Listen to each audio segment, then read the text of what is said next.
जब भी कोई व्यक्ति गौतम बुद्ध के संघ में शामिल होता था तो बुद्ध उसे सबसे पहले शांत रहने के लिए कहते थे।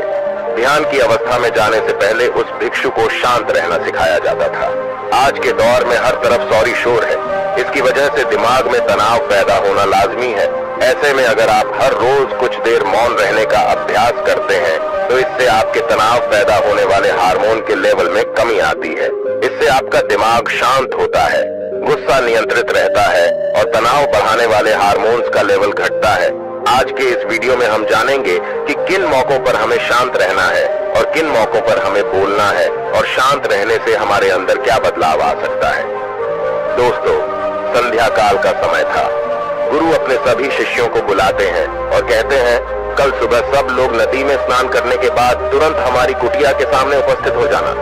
सभी इसी से हैरान रह जाते हैं कि हम लोगों ने कुछ गलती की है क्या, लेकिन गुस्से से यह कहते हैं कि हो सकता है कि गुरुजी कल सुबह कुछ अच्छी बात बताने वाले हैं। सब लोग रात को सही समय पर सो जाते हैं और सुबह उठकर सभी लोग नदी में स्नान करने के बाद वापस गुरुजी के सामने उपस्थित हो जाते हैं। गुरु कहते हैं, आज हम तुम सबको चुप रहने के फायदे के बारे में बताऊंगा। गुरु कहते हैं, 10 मौके जहां पर चुप रहने से होता है लाभ और बोलने से नुकसान। गुरु कहते हैं, अगर आप इन 10 मौकों पर शांत हो गए यानी मौन हो गए तो आप जो चाहेंगे वही मिल जाएगा। आपकी जिंदगी में चमत्कारिक बदलाव शुरू हो जाएंगे। जरूरत से ज्यादा बोलना या चुप रहना दोनों ही अच्छी बात नहीं है।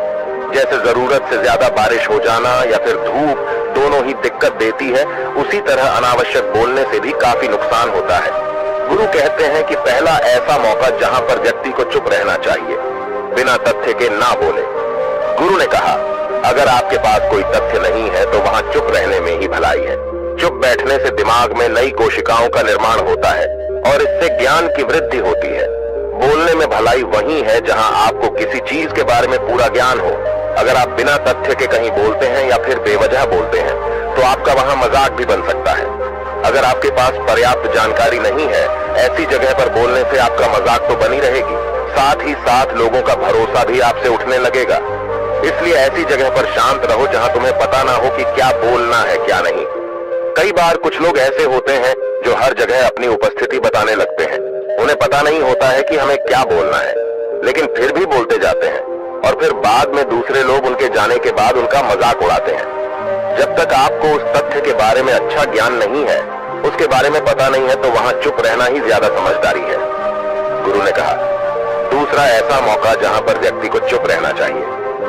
शब्दों से न पहुंचे ठेस, अगर आपके शब्द किसी को मानसिक ठेस पहुंचा रहे हैं तो वहां चुप हो जाना चाहिए। कमजोर व्यक्ति के बारे में कुछ भी बोलकर आप महान नहीं बन सकते हैं। महान आप किसी कमजोर का साथ देने में बनेंगे। कई बार होता है कुछ लोग अपने से छोटे व्यक्ति को भला बुरा कहते रहते हैं। सामने वाला इंसान तो कद से आपसे छोटा है, वह आपको कुछ नहीं बोलेगा, लेकिन आप उसकी नजरों में गिरते चले जाएंगे। हो सकता है कि कल वह भी आपसे पद में बड़ा हो जाए।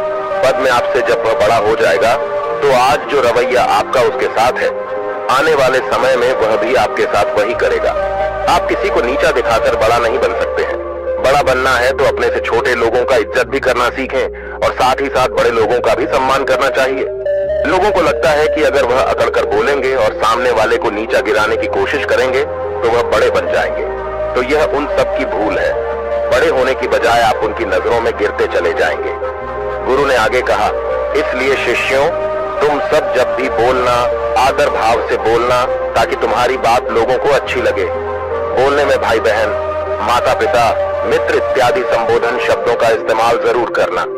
इससे तुम्हारी मान प्रतिष्ठा तो बढ़ेगी ही, साथ ही साथ लोगों की नजरों में तुम समझदार व्यक्ति बनते जाओगे। गुरु ने आगे कहा, तीसरा मौका जहां पर व्यक्ति को चुप रहने में ही भलाई है। क्रोध या घृणा करने वाले लोग, जब कोई अपना या सगा संबंधी आप पर क्रोध कर रहा हो, आपका अपमान कर रहा हो, तो आपको उस वक्त चुप रहना चाहिए ताकि सामने वाले का गुब्बारा पूरी तरह से फट जाए। आप यदि सही हैं तो उसे कतई माफीनामा गए और चुप रहकर ही सही समय का इंतजार करें। वह खुद आपसे माफी मांग लेगा जब उसे अपनी गलती का एहसास हो जाएगा।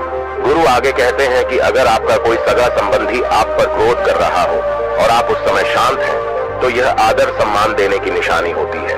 इससे न कोई छोटा होता है और न ही बड़ा।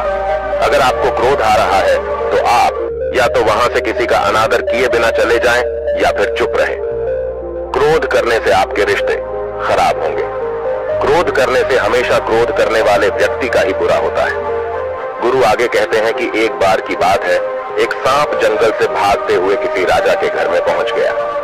लोगों ने छेड़खानी की तो वह बहुत ही गुस्सा हो गया।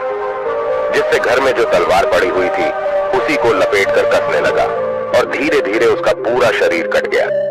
ठीक उसी प्रकार हमारा गुस्सा भी हमारे शरीर को तलवार की भांति काटता रहता है। गुस्सा ध्यान से खत्म होता है प्रतिदिन। अगर आप ध्यान की मुद्रा में बैठे हैं तो आपका गुस्सा आपके नियंत्रण में रहेगा। गुरु आगे कहते हैं कि यह तरीका है कि आप प्रतिदिन ध्यान का अभ्यास करें। इससे आपके शरीर में जो हार्मोन्स गुस्से को बढ़ावा देते हैं वह सब तुम्हारे नियंत्रण में रहेंगे, जिससे शरीर गुस्से पर आसानी तुम्हारा से काबू पा लेगा। लेकिन एक तरीका यह भी है कि जब भी आपको गुस्सा आए तो आप यह समझने का प्रयास करो कि क्या मेरा गुस्सा जायज है या नहीं। हमें वहां पर बोलना चाहिए कि नहीं। जब आप खुद इस बात का आकलन लगा पाएंगे तो आपको खुद पता चल जाएगा कि हमें गुस्सा करना चाहिए या नहीं। फिर भी आपको गुस्सा आ रहा है तो आप वहां से हटने का प्रयास करें, वहां से दूर चले जाएं।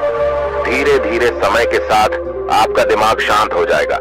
गुरु ने कहा, चौथा ऐसा मौका जहां पर इंसान को बहुत ही समझदारी के साथ काम लेना चाहिए, वहां पर आपको चुप रहना ही चाहिए। जहां पर उस मुद्दे से आपका कोई संबंध ना हो। अगर आपका किसी मुद्दे से कोई संबंध ना हो तो वहां आपका चुप रहना बनता है। बिना किसी वजह अगर आप दूसरे के मुद्दे पर बोलेंगे तो यह आपके लिए अनिष्टकारी होगा। इसमें केवल आपका ही नुकसान है। जल्द ही आप किसी दो लोगों के बीच हो रहे विवाद में जल्दी अपनी टांग न डालें। अगर सामने वाला आपको बुला रहा है अपना झगड़ा शांत करवाने के लिए तो ही आप वहां पर जाएं। किसी की व्यक्तिगत जिंदगी में दखल अंदाजी नहीं देनी चाहिए जब तक कि वह व्यक्ति आपको नहीं बुलाता है। अपने झगड़े को शांत करवाने के लिए कुछ लोग फालतू में दूसरे के विवाद में कूद पड़ते हैं। इससे उनके मान सम्मान मर्यादा पर लोग उंगली उठाने लगते हैं।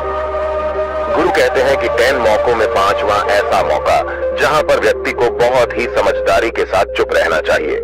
आपके शब्दों से किसी मित्र को हानि न पहुंचे। अगर आपके शब्द सामने वाले के परिवार या मित्रों की प्रतिष्ठा के बारे में बुरी झलक दिखा रहे हैं तो आपको चुप रहना चाहिए। किसी के परिवार या फिर मित्र के बारे में बुरा बोलने से केवल आप ही बुरे बनेंगे। जो चीज आसानी से खत्म की जा सकती है उसे अपने शब्दों से बड़ा न करें। बिना चिल्लाए बात करने का प्रयास करते रहना चाहिए। अगर आप बिना चिल्लाए कोई बात नहीं कह सकते तो आपका चुप रहने में ही भलाई है। किसी पर चिल्लाने से आपके व्यवहार के बारे में पता चलता है। ज्यादा बोलने से चीजें हमेशा खराब ही होती हैं। कई बार कुछ रिश्ते ज्यादा तेज बोलने की वजह से टूट जाते हैं। इसलिए अपनी आवाज में मीठापन लाएं। आपके शब्दों से आपके दोस्त को हानि नहीं पहुंचनी चाहिए। कभी कभी दोस्तों के जब हम मजाक हैं तो रहे कि आपके शब्दों से किसी का अनादर ना हो। मजाक को भी हमेशा शब्दों के मायने में ही रखें। जहां किसी को शब्दों से चोट लगे वहां चुप हो जाएं। ज्यादा बोलने से हमेशा नुकसान ही होता है। किसी और की प्रतिष्ठा को अपने शब्दों के माध्यम से उसे हानि नहीं पहुंचानी चाहिए। यदि आपके शब्दों से किसी और की प्रतिष्ठा को ठेस पहुंच रही है तो वहां आपको चुप हो जाना चाहिए। जब कोई व्यक्ति आपके सामने नहीं है तो आप उस व्यक्ति के बारे में बुरे शब्द किसी तीसरे व्यक्ति के सामने न बोलें। गुरु कहते हैं, छठा मौका जहां पर व्यक्ति को चुप रहना चाहिए, जब कोई कर रहा हो किसी की बुराई। जब कोई आदमी आपके सामने किसी तीसरे आदमी की बुराई कर रहा हो तब तुम्हें चुप रहकर बस सुनना चाहिए। अपनी राय व्यक्त नहीं करना चाहिए, क्योंकि जो आज आपके सामने किसी तीसरे की बुराई कर रहा है वह कल किसी और के सामने आपकी बुराई भी कर सकता है। यदि आपने कुछ कहा है तो नीति शास्त्र के अनुसार जो अपने मुंह को बंद रखता है और बुद्धि से काम करता है वही इंसान समझदार होता है। बिना जरूरत के बोलना, किसी के बारे में किसी के बीच में बोलना यह गलत बात है। कभी कभी हमारे लिए बुद्धिमानी इसी में होती है कि हमें अपना मुंह ऐसी जगह पर नहीं खोलना चाहिए। गुरु आगे कहते हैं कि 10 मौकों में 7वां ऐसा मौका जहां पर व्यक्ति को चुप रहना चाहिए, जब कोई नहीं समझे आपकी भावना। यदि आपको लग रहा है कि कोई व्यक्ति आपकी भावना, दुख या परेशानी को शब्दों में नहीं समझ रहा है, यदि आपको लग रहा है कि सामने वाला व्यक्ति आपकी भावना या दुख को या आपकी जो परेशानी है उसको वह समझ नहीं पा रहा है या समझने का प्रयास ही नहीं कर रहा है या वह आपको ध्यान से सुन ही नहीं पा रहा है, तो ऐसे व्यक्ति के सामने आप चुप ही रहें। क्योंकि ऐसे लोगों को आपकी भावना या दुख से कोई मतलब नहीं होता है। ऐसे लोगों को अपना राज बताकर आप पछताएंगे ही बाद में। इसलिए हर किसी को अपने मन की बात नहीं बतानी चाहिए। अगर आपको लग रहा है कि सामने वाला आपकी बात को नहीं समझ पा रहा है, आपकी भावनाओं को नहीं समझ पा रहा है, तो वहां पर आपको नहीं बोलना चाहिए, क्योंकि आज में आपका मजाक ही बन जाएगा जब आपको लगने लगे कि सामने वाला आपकी भावनाओं को ठीक तरीके से समझ रहा है।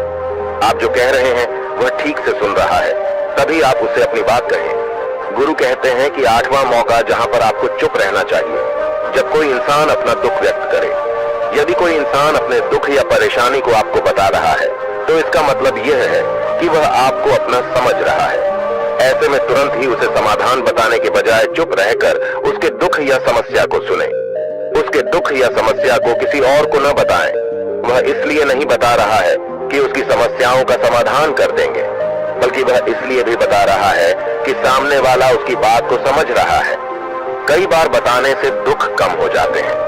आपको अपना दुख इसलिए बता रहा होगा कि उसे लग रहा है कि आप उसकी बात को समझ रहे हैं। दुख बांटने से कम हो जाता है।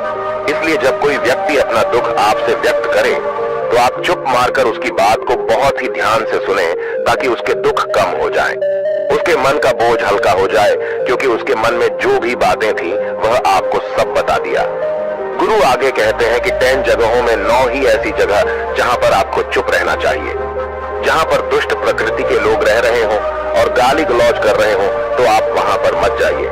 ऐसी जगहों से आप चुपचाप निकल जाएं, अर्थात अपनी प्रतिक्रिया दिए बिना आप वहां से चले जाएं, क्योंकि जिसकी जुबान खराब होती है, जो दुष्ट प्रकृति के लोग होते हैं, उनको आप ऐसे समय में नहीं समझा सकते हैं।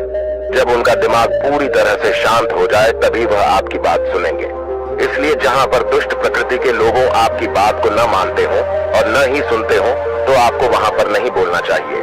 गुरु कहते हैं कि 10 माह ऐसा मौका जहां पर आपको शांत हो जाना चाहिए। अपनी सफलता का राज हर किसी को न बताएं। कई बार होता है कि कुछ लोग जो सफलता को बहुत ही जल्दी अर्जित कर लेते हैं, वे हर जगह अपनी सफलता का ढिंढोरा पीटने लगते हैं। ऐसे में क्या होता है कि कई लोग आपकी सफलता से खुश नहीं होते हैं। अगर आप अपनी सफलता का जबरदस्ती लोगों में ढिंढोरा पिटवा रहे हैं, तो लोगों की नकारात्मक ऊर्जा आपको प्रभावित कर सकती है। जब आप सफल होंगे तो सबको पता चल जाएगा कि आप सफल हो गए हैं। ढिंढोरा पीटने से नुकसान आपका ही होगा। इतना कहकर गुरु ने कहा, शिष्यों, आज के लिए बस इतना ही। अगर तुम सब मेरी इन 10 बातों को अपने जीवन में अपना लेते हो, तो तुम सब काफी हद तक परेशानियों से बचे रहोगे। यहाँ से जाने के बाद मेरी यह बातें आपके जीवन किसी वरदान से कम साबित नहीं होंगी। दोस्तों, मुझे उम्मीद है इस वीडियो से आपको बहुत कुछ सीखने को मिला होगा। अगर आप नए हो तो हमसे जुड़ने के लिए इस चैनल को सब्सक्राइब करना मत भूलिएगा।